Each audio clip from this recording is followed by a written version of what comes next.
जो defence GK trick YouTube channel पर आप सभी का स्वागत है। तो साथियों, आज हम आपके लिए लेकर आए हैं साइंस का टेस्ट नंबर 4। तो साथियों, ज़्यादा समय न लेते हुए हम क्वेश्चन की शुरुआत करते हैं। पहला क्वेश्चन आप सभी के सामने है, नायलॉन बनाने में प्रयुक्त कच्चा पदार्थ है। 4 ऑप्शन साथियों आप सभी के सामने हैं, तो जल्दी से क्वेश्चन का जवाब आना चाहिए। सभी साथियों का सही जवाब क्या होगा? तो साथियों, इस क्वेश्चन का बिल्कुल सही जवाब हो जाएगा आपका एडिपिक अम्ल। क्या हो जाएगा साथियों? एडिपिकल अम्ल आपका क्वेश्चन का सही जवाब हो जाएगा। चलो अगले क्वेश्चन पर चलते हैं। अगला क्वेश्चन क्या दे रखा है? मोमबत्ती का जलना है। ये साथियों इम्पोर्टेंट क्वेश्चन है, एग्ज़ाम में आ जाता है। आसान क्वेश्चन भी साथियों कि मोमबत्ती का जलना है, तो मोमबत्ती का जलना कैसा परिवर्तन है? तो साथियों, मोमबत्ती का जलना एक रासायनिक परिवर्तन है। कौन सा परिवर्तन है? रासायनिक परिवर्तन है। चलो अगले क्वेश्चन पर चलते हैं। क्वेश्चन नंबर 3 आप सभी के सामने है, निम्न में से कौन सी धातु सदैव मुक्त अवस्था में पाई जाती है? 4 ऑप्शन आप सभी के सामने हैं। ऐसी कौन सी धातु है जो मुक्त अवस्था में पाई जाती है? तो साथियों, इस क्वेश्चन का सही जवाब हो जाएगा आपका सोना। सोना एक ऐसी धातु है जो मुक्त अवस्था में पाई जाती है। चलो अगले क्वेश्चन पर चलते हैं। क्वेश्चन नंबर 4 आप सभी के सामने है, सोना किस अम्ल में घुल जाता है? क्या क्वेश्चन साथियों कि सोना है वो किस अम्ल में घुल जाता है? तो साथियों 4 ऑप्शन आपके सामने हैं, एसिटिक अम्ल, अम्लराज, नाइट्रिक अम्ल और सल्फ्यूरिक अम्ल। तो साथियों, सोना है आपका वो अम्लराज में घुल जाता है। किसके अंदर घुल जाता है? अम्लराज के अंदर घुल जाता है। अगले क्वेश्चन पर चलते हैं। क्वेश्चन नंबर 5 का आप सभी के सामने क्या दे रखा है? क्वेश्चन नंबर 5 आपके सामने कि लार में पाया जाने वाला एंजाइम जो कि स्टार्च को ग्लूकोज में परिवर्तित करता है, बताओ क्या जवाब आएगा इसका? तो साथियों, इस क्वेश्चन का बिल्कुल सही जवाब हो जाएगा आपका माल्टेज। माल्टेज एंजाइम है वो स्टार्च को ग्लूकोज में परिवर्तित करता है। चलो अगले क्वेश्चन पर चलते हैं। अगला क्वेश्चन है, दवा बनाने में काम आता है। दवा बनाने में किस अम्ल का प्रयोग किया जाता है? 4 ऑप्शन आप सभी के सामने हैं। कौन कौन से ऑप्शन? पहला सर बेंजोइक अम्ल, दूसरा नाइट्रिक अम्ल, तीसरा अम्लराज, फोर्थ आपका फिक्रिक अम्ल। तो साथियों, इस क्वेश्चन का बिल्कुल सही जवाब हो जाए आपका बेंजोइक अम्ल। तो दवा बनाने के लिए बेंजोइक अम्ल का प्रयोग किया जाता है। अगले क्वेश्चन पर चलते हैं। नीली स्याही बनाने में प्रयोग किया जाता है। नीली स्याही बनाने के लिए किसका प्रयोग किया जाता है?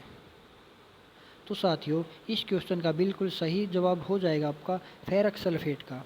फेरस सल्फेट का प्रयोग नीली स्याही बनाने के लिए किया जाता है साथियों। चलो अगले क्वेश्चन पर चलते हैं। अगला क्वेश्चन आप सभी के सामने क्या दे रखा है? किसी परमाणु के गुण निर्भर करते हैं। किसी परमाणु के गुण निर्भर करते हैं। तो साथियों, इस क्वेश्चन का जवाब आप सभी को कमेंट सेक्शन में देना है। ठीक है, कमेंट करके बताना है। कमेंट करके इस क्वेश्चन का जवाब सभी साथियों को देना है। डेली आपको एक क्वेश्चन मिलेगा साथियों, और उसका कमेंट करके आपको कमेंट सेक्शन में जवाब देना है। तो इस क्वेश्चन का क्या जवाब आएगा? चलो अगले क्वेश्चन पर चलते हैं। सबसे हल्की धातु कौन सी है? सबसे हल्की धातु कौन सी है? तो जल्दी से बताओ भाई। 4 ऑप्शन आप सभी के सामने हैं। तो साथियों, सबसे हल्की धातु आपकी लिथियम होती है। कौन सी धातु होती है सबसे हल्की धातु? लिथियम।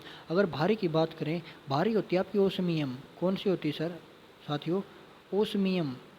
ओस्मियम आपकी भारी धातु होती है ना। सबसे हल्की पूछे तो आपकी लिथियम, सबसे भारी पूछे तो ओस्मियम। चलो अगले क्वेश्चन पर चलते हैं। एस्पिरिन बनाई जाती है। एस्पिरिन है एक दर्द निवारक दवाई है एस्पिरिन। वो किससे बनाई जाती है? तो किससे बनाई जाती है? वो बनाई जाती है आपकी थैलिक अम्ल से। किससे बनाई जाती है? थैलिक अम्ल से एस्पिरिन बनाई जाती है। चलो अगले क्वेश्चन पर चलते हैं। अगला क्वेश्चन आपके सामने वही क्वेश्चन आ गया जो आपको करवाया था। कौन सा क्वेश्चन? कि सबसे भारी धातु कौन सी है? कौन सा क्वेश्चन आ गया कि सर सबसे भारी धातु कौन सी है? तो जल्दी से बताओ भाई। करवा दिया ये क्वेश्चन तो आपको कि सबसे भारी धातु आपकी है ओस्मियम। ओस्मियम है आपकी सबसे भारी धातु है। चलो अगले क्वेश्चन पर चलते हैं। अगला क्वेश्चन, सबसे अधिक विद्युत ऋणात्मक तत्व कौन सा है? साथियों, इम्पोर्टेंट क्वेश्चन है आपका ये, बहुत इंपॉर्टेंट क्वेश्चन है कि सबसे अधिक विद्युत ऋणात्मक तत्व कौन सा है? तो साथियों, इस क्वेश्चन का बिल्कुल सही जवाब हो जाएगा आपका फ्लोरीन। फ्लोरीन आपका विद्युत ऋणात्मक तत्व है सर्वाधिक। है ना। और लिथियम आपको अभी बताया था सबसे हल्की धातु है लिथियम। चलो अगले क्वेश्चन पर चलते हैं। क्वेश्चन अगला आपके सामने क्या है, फरियोन का रासायनिक नाम क्या है। फरियोन है आपका, उसका रासायनिक नाम क्या है। तो साथियों इस क्वेश्चन का बिल्कुल सही जवाब हो जाएगा आपका क्लोरोफ्लोरोकार्बन। क्लोरोफ्लोरोकार्बन फरियोन का रासायनिक नाम है। चलो अगले क्वेश्चन पर चलते हैं। अगला क्वेश्चन आप सभी के सामने है, कांच पर लिखने के लिए किस अम्ल का प्रयोग किया जाता है। कांच पर लिखने के लिए किस अम्ल का प्रयोग किया जाता है। तो साथियों इस क्वेश्चन का बिल्कुल सही जवाब हो जाएगा आपका हाइड्रोफ्लोरिक अम्ल। कौन सा हो जाएगा, हाइड्रोफ्लोरिक अम्ल है, इसका प्रयोग कांच पर लिखने के लिए किया जाता है। चलो अगले क्वेश्चन पर चलते हैं। अगला क्वेश्चन क्या है आपके सामने, समुद्री जल से नमक किस विधि द्वारा तैयार किया जाता है। कि समुद्री जल से नमक किस विधि के द्वारा तैयार किया जाता है। तो साथियों 4 ऑप्शन आप सभी के सामने हैं, वाष्पीकरण, आसवन, क्रिस्टलीकरण और उपरोक्त सभी। तो साथियों इस क्वेश्चन का बिल्कुल सही जवाब हो जाएगा वाष्पीकरण। तो समुद्री जल है वो वाष्पीकरण विधि के द्वारा तैयार किया जाता है। चलो अगले क्वेश्चन पर चलते हैं। क्वेश्चन नंबर 16 का आपके सामने क्या है, निम्न में से कौन सबसे स्थायी तत्व है। तो साथियों सबसे स्थायी तत्व आपका कौन सा है। तो साथियों शीशा है आपका, लेड वो आपका स्थायी तत्व है। चलो अगले क्वेश्चन पर चलते हैं। क्वेश्चन नंबर 17 आप सभी के सामने क्या है, कि खाना को पकाते समय सर्वाधिक मात्रा में नष्ट होते हैं। जब हम खाना पकाते हैं तो सर्वाधिक मात्रा में क्या नष्ट होते हैं। 4 ऑप्शन आप सभी के सामने हैं, वसा है, विटामिन है, कार्बोहाइड्रेट है, प्रोटीन है। तो साथियों जब हम खाना पकाते हैं तो सर्वाधिक मात्रा में हमारे विटामिन नष्ट हो जाते हैं। क्या नष्ट होते हैं, सर्वाधिक मात्रा में विटामिन नष्ट होते हैं। चलो अगले क्वेश्चन पर चलते हैं। अगला क्वेश्चन आप सभी के सामने क्या है, पीले फास्फोरस को रखा जाता है। आपका फास्फोरस 2 प्रकार का होता है, लाल फास्फोरस, पीला फास्फोरस, सफ़ेद भी होता है, सॉरी 3 प्रकार का होता है ना। तो आपको पता है ना पीले फास्फोरस को किस में रखा जाता है। तो साथियों पीले फास्फोरस को आपको जल में रखा जाता है। भाई किस में रखा जाता है, जल में रखा जाता है। चलो अगले क्वेश्चन पर चलते हैं। अगला क्वेश्चन क्या है, कौन सी गैस चांदी की सतह को काला कर देती है। कौन सी गैस है जो चांदी की सतह को काला कर देती है। तो साथियों जल्दी से बताओ। इस क्वेश्चन का सही जवाब हो जाएगा आपका ओजोन गैस। ओजोन गैस आपकी चांदी की सतह को काला कर देती। ओजोन का सूत्र होता है आपका O3, कार्बन डाइऑक्साइड होती है आपकी CO2 और ऑक्सीजन होती है आपकी O2 और हाइड्रोजन का क्या होता है H2 होते हुए हाइड्रोजन, है ना। तो साथियों अगले क्वेश्चन पर चलते हैं। यूरिया में नाइट्रोजन कितनी होती है। ये क्वेश्चन इंपॉर्टेंट है भाई, काफ़ी बार एग्जाम में आ जाता है, बिल्कुल आसान क्वेश्चन है। यूरिया में नाइट्रोजन कितनी % होती है। तो साथियों इस क्वेश्चन का सही जवाब हो जाएगा 46%, कि 46% आपकी यूरिया में नाइट्रोजन होती है। चलो अगले क्वेश्चन पर चलते हैं। क्वेश्चन नंबर 21 का आप सभी के सामने क्या है, कि सर अम्लों व क्षारों की अभिक्रिया के फलस्वरूप क्या बनते हैं। अम्लों और जब क्षारों को अभिक्रिया करवाते हैं तो हमारे पास क्या बनते हैं। तो साथियों इस क्वेश्चन का सही जवाब हो जाएगा आपका लवण। क्या बनते हैं, लवण बनते हैं साथियों। चलो अगले क्वेश्चन पर चलते हैं।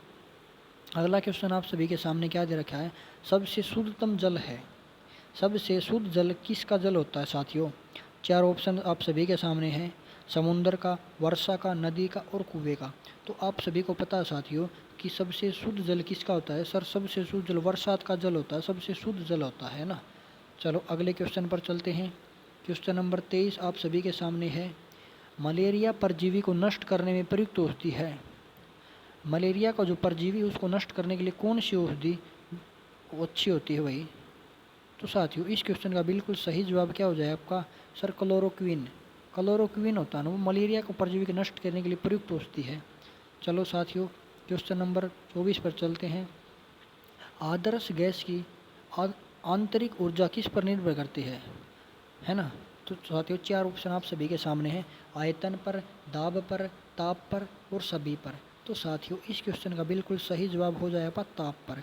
जो आदर्श गैस है उसकी आंतरिक ऊर्जा ताप पर निर्भर करती है। किस पर निर्भर करती है, ताप पर। चलो अगले क्वेश्चन पर चलते हैं। क्वेश्चन नंबर आपका 25 और आज का आपका लास्ट क्वेश्चन है टेस्ट नंबर 4 का साथियों, है ना, कि कुकिंग गैस किसका मिश्रण होता है। जो भोजन पकाते समय हम गैस बनाते हैं, कुकिंग गैस पकाते हैं, जिस गैस का यूज़ करते हैं वो किसका मिश्रण होता है? वो आपका साथियों क्वेश्चन का सही जवाब हो जाएगा ब्यूटेन और प्रोपेन। ब्यूटेन और प्रोपेन गैस का मिश्रण होता है। तो साथियों आज हमारा 4th टेस्ट था, हमने कंप्लीट कर लिया है। तो साथियों कमेंट करके बताना जो आपको क्वेश्चन दिया था उस क्वेश्चन का सभी साथियों का कमेंट सेक्शन में जवाब आना चाहिए। और साथियों आप कमेंट करके बताना आपको क्लास कैसी लगी। तो साथियों आज के लिए इतना ही। जय हिंद साथियों।